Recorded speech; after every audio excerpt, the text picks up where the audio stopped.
किसके साथ? आपके साथ। क्या करने जाओगे मंदिर? पढ़ने। नहीं, पूजा करने। मंदिर जा रहे, ठीक है। आज है क्या? संतान और ये साथ मेरा है। भाई है, ये देखो। ये देखो इसका भाई, ये देखिए फ्रेंड, ये इसका भाई है। ये क्या खा रहा है देखो तो। लिखो ना। ये देखो क्या खा रहा है। आज है संतान साथ है। हम लोग जा रहे हैं अब मंदिर पूजा करने के लिए। देखिए हम लोग वहाँ का वीडियो आप लोगों को दिखाएंगे। क्योंकि सामान रखा हुआ है दिखा इधर। दो मम्मी। हाँ लो लो सब कोई है।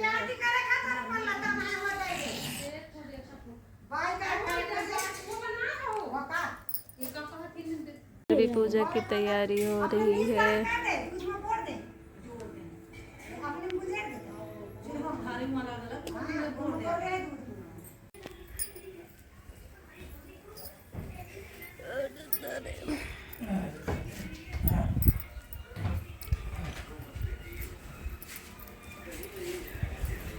किचकी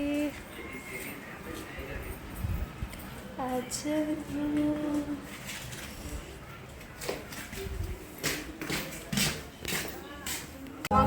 बनाओ उतरा इसे। स्मरेत पुंडरीकाक्षां सबाह्याभ्यन्तरा शुचि पुंडरीकाक्षा पुनातो पुंडरीकाक्षा पुनातो यह उंगली को छू लिया सबको। ओम पवित्रे सो वैष्णवी सवितुर्वा प्रसव पुण्यां नक्षत्रेण पवित्रेण सूर्य सरस्मभि तस्यते पवित्रपते पवित्रपते पवित्रपूतस्य कामा पुने तक्षकेयं चावल में नमः पृथ्वी नमः छोड़ दीजिए। भूमि में नमः पृथ्वी नमः चावल फूल ले करके गौरी गणेश और कलशा का ध्यान कर ले।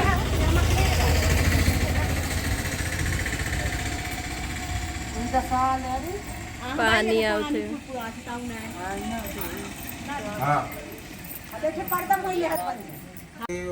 ओम हरि ओम मा गणानान्त्वा गणपति गुंगवामहे प्रियाणान्त्वा प्रियपति गुंगवामहे निधीनान्त्वा निधपति गुंगवामहे पशु मम आहम जानि गर्भधमा त्वम जासि गर्भधम्मा त्वम जासि गर्भधम्मा अम्बे अम्बिके अम्बालिके नमानिति कश्चन सदत्य स्वका सुभद्रिकां कां पीलवासिनीं मा तत्त्वाजामि ब्रह्मणा वन्दमानस्तदा शास्ते यजमानो हविर्भिः नमानो वर्णेः बोधरसुगुं सामान आयु प्रमोक्ति भूर्भुवस्वा गणेशम्बिकाय नमः बं वरुणाय नमः कलशं प्रहदे भूर्भुवस्वा गणेशम्बिकाय नमः बं वरुणाय नमः ध्याये ध्यानं समर्पयामि ध्यानार्थे पुष्पं समर्पयामि पूजार्थं प्रतिगृहीतां मा पुष्पं पुष्पमालां समर्पयामि बेलपत्र चढ़ा दे।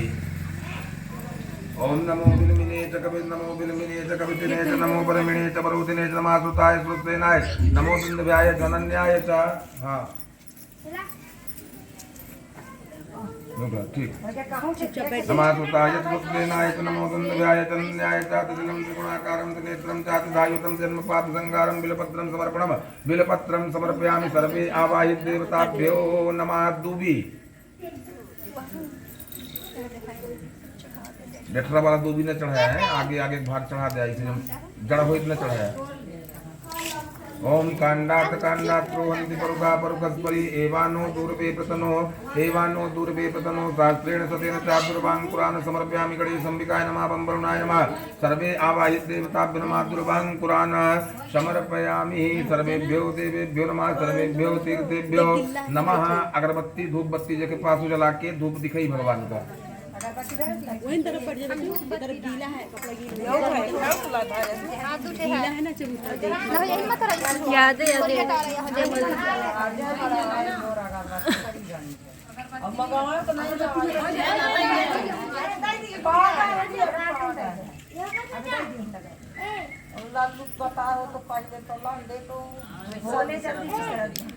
घंटी में जाए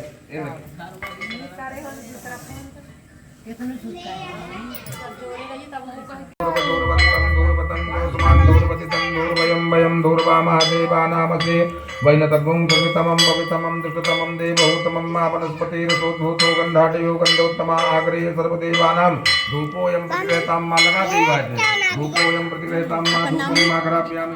को आया हुआ देख करके अत्यंत प्रसन्न हुए और उनको उत्तम आसन पर बैठ उत्तम आसन पर बैठा करके उनका जो है सुंदर चरण बंदन किया। चरण बंदन मतलब पैर धुलवा करके जो है भगवान का ऋषि का सुंदर सत्कार किया और उनके चरणों के जल से जो है अपने आप को और अपने घर को पवित्र किया।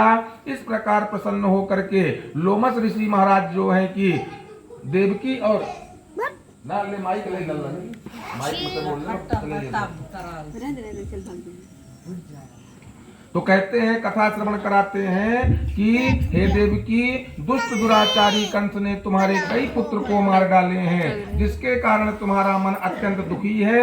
इसी प्रकार राजा नहसू की पत्नी चंद्रमुखी भी दुखी रहा करती थी, किंतु चंद्रमुखी ने संतान सप्तमी का व्रत कथा किया, जिसके प्रताप से उसको संतान का सुख प्राप्त हुआ। यह सुनकर देवकी ने हाथ जोड़ करके कहा कि हे ऋषिराज, कृपा करके रानी चंद्रमुखी का संपूर्ण कथा मुझसे कहिए। तब लोमस ऋषि ने कहा कि देवकी, अयोध्या के राजा हुए नहसु, उनकी पत्नी का नाम चंद्रमुखी था। उनके घर नगर में विष्णुगुप्त नाम का एक ब्राह्मण रहता था। उसकी स्त्री का नाम भद्रमुखी था। वह भी अत्यंत रूपवती और सुंदर थी। रानी और ब्राह्मणी में अत्यंत प्रीति था, मतलब प्रेम था। एक दिन रानी और ब्राह्मणी जो है सरयू नदी के किनारे स्नान करने के लिए गई। उस दिन बोलू दिन शांत निकाल दे महाराज जकाय ना निकालिए जकाय तो जो है कहते हैं कि रानी और ब्राह्मणी सरयू नदी के किनारे स्नान करने गई। उस दिन संतान सप्तमी का व्रत था, मतलब संतान सातवें का दिन था। उस दिन वह स्नान करने गई तो उन्होंने देखा कि बहुत सी महिलाएं जो हैं कि भगवान शंकर माता पार्वती जी की स्थापना करके सुंदर उनका पूजा कर रही थी। तब जो है ब्राह्मणी और रानी ने पूछा कि बहन, आप यह किनका पूजा कर रही हैं? उन्होंने बताया यह संतान देने वाले, संतान की रक्षा करने वाले संतान सप्तमी का कथा है। तब जो है रानी और ब्राह्मणी ने भी मन में संकल्प कर लिया कि इस कथा को हम करेंगे और घर लौट आई। जब घर को लौटी तो जब जो है कि जो ब्राह्मणी थी, ब्राह्मणी जो है नियम पूर्वक इस कथा को करती रही और रानी जो है इस कथा को, रानी जो है धन के अहंकार में आके इस कथा को कभी करती और कभी भूल जाती। अब जो दोनों जो है कि इस योनि से मुक्त हो गए, दोनों की मृत्यु हो गई। अब दूसरा जन्म हुआ। जो रानी थी वह बंदरिया की योनि पाई और जो ब्राह्मणी थी वह जो है मुर्गी की योनि पाई।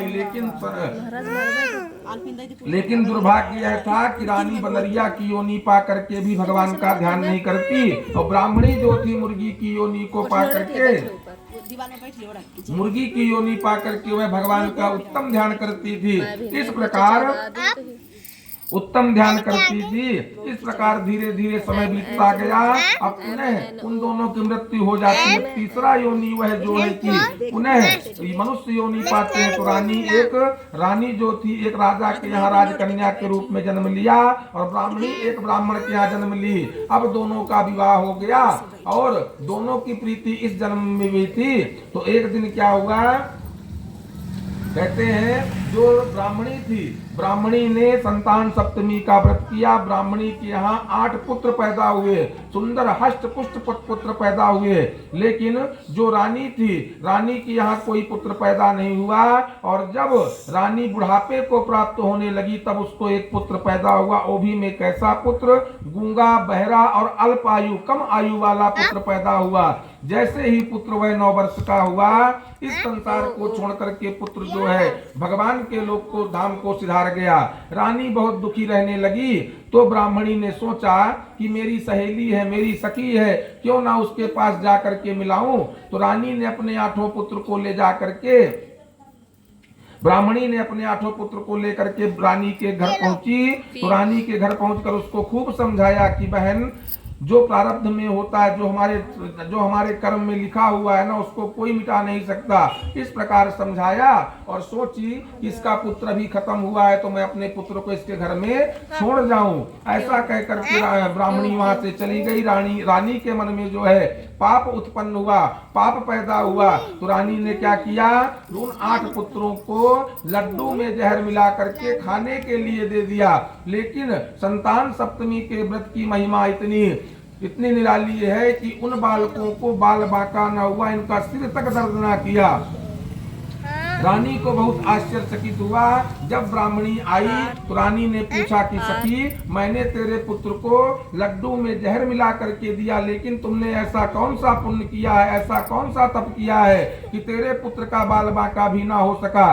तब ब्राह्मणी ने बताया, उसको 3 जन्म का हाल बताया कि तो हम दोनों